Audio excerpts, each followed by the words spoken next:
જય શ્રી કૃષ્ણ, રાધે રાધે. વિષ્ણુ, આ છે કેરીનો માવો. મેં આપ સાથેનો વિડીયો શેર કર્યો છે કે કેરીનો માવો આપણે કેવી રીતે કરાય. આ કેરીનો માવો આપ 10થી 15 દિવસ બીજો ફ્રીજમાં રાખશો તો ખરાબ નહીં થાય, એવું ને એવું જ રહેશે. તો કેરીના માવામાંથી આપણે કઈ કઈ સામગ્રી સિદ્ધ કરી શકાય એ વિડીયો આપણે આજે જોઈ લઈએ. તો અહીંયા છે ને 1/3 કપ દહીં લીધેલું. દહીંને મેં કપડામાં નથી બાંધ્યા, એને ખાલી ગળણી લીધી છે. ગળણીમાં આવી રીતે મેં રાખી દીધું હતું 10 મિનિટ, જેથી થોડુંક જે જલનો ભાગ હતો એ નીકળી ગયો. તો એ લઈને પછી મેં ડીશ લીધી છે. અહીંયા આપણે મોટા બાઉલમાં કચોરામાં લઈ શકો છો. તો અહીંયા છે ને ઓછું પ્રમાણ આપ સાથે હું શેર કરી રહી છું. આપણે અહીંયા વધારે પ્રમાણમાં સામગ્રી સિદ્ધ કરી શકો છો. તો અહીંયા 1/3 કપ દહીં લીધું. હંમેશા એવું હોય છે કે બાંધેલું દહીં લેવામાં આવે છે, એટલે મેં ગળણીમાં રાખી દીધું હતું. સાથે આ તાજી મલાઈ છે દૂધની 1 ચમચી લઈ લીધી છે આમાં સાથે. તો આજે આપણે મેંગો શ્રીખંડ એટલે આંબાનું શ્રીખંડ આપણે સિદ્ધ કરી રહ્યા છે. સાથે લીધું છે આપણે અહીંયા મિશ્રીનો ભૂકો. આ મિશ્રીનો ભૂકો અહીંયા મેં 3 ચમચી લીધેલી છે, બરાબર. 3 ચમચી મિશ્રીનો ભૂકો. મિશ્રીનો એટલે મીઠાશ થોડીક વધારે પ્રમાણમાં રાખવાની. અને ખમણેલી બદામનો ભૂકો છે એ 1 ચમચી એ બી સાથે પધરાવી દઈએ. અને જો આને છે ને હાથેથી મિક્સ કરી રહી છું. હજી તાજું છે એટલે ઢીલું છે, પણ આપણે એને ફ્રીજમાં રાખી દઈશું અને કેરીનો માવામાં પધરાવશું એટલે શ્રીખંડ ખૂબ સુંદર થઈ જશે. કારણ કે આપણે સાકર પધરાવીએ તો ઢીલું થાય, પણ થોડું ઢીલું હોય તો થોડું ક્રીમ જેવું ટેક્સચર આવે, સુંદર આવે એનું ટેક્સચર. એટલે આ વિસ્કરથી અથવા તો ચમચીથી કે ચમચા વડે આપણે હલાવી શકો છો, ફીણી શકો છો.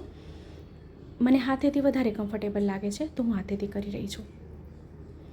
અને પછી હવે જે મેંગો એટલે આંબાનું જે આપણે માવો કરી રાખ્યો છે એ માવા આપણે આમાં પધરાવશે. હવે એ માવો કેટલું પધરાવશું એ હું આપને દેખાડી દઉં આગળ.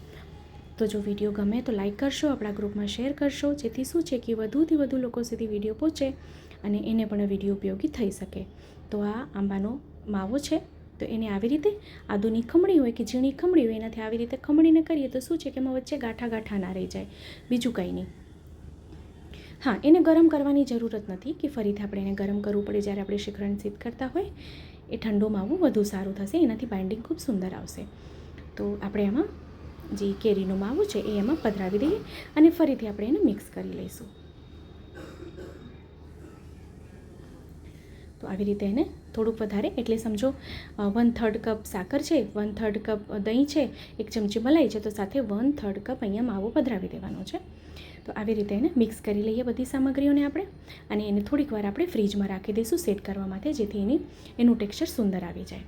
તો જો આવી રીતે આપણે મેંગોનું શ્રીખંડ આવી રીતે બનાવશું તો શ્રીખંડનું ટેક્સચર બહુ સુંદર આવશે.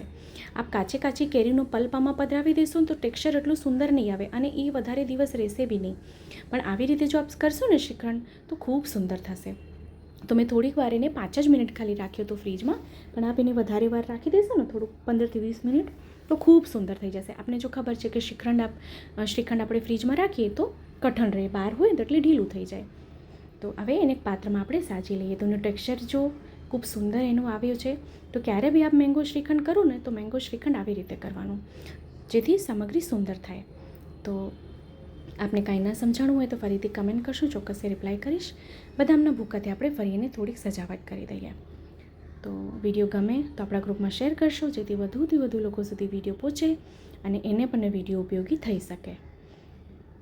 તો ચેનલ પર જો નવા આવ્યા હોય તો ચેનલને સબસ્ક્રાઈબ કરશો, બેલ આઇકન હિટ કરશો, જેથી જ્યારે બી કોઈ વિડીયો અપલોડ કરું તો આપ સુધી નોટિફિકેશન આવી જાય. તો આપણે ફરીથી મળશું આવી રીતે જ નવા વિડીયો, નવી સામગ્રીની સાથે. ત્યાં સુધી આપ સૌને મારા જય શ્રી કૃષ્ણ.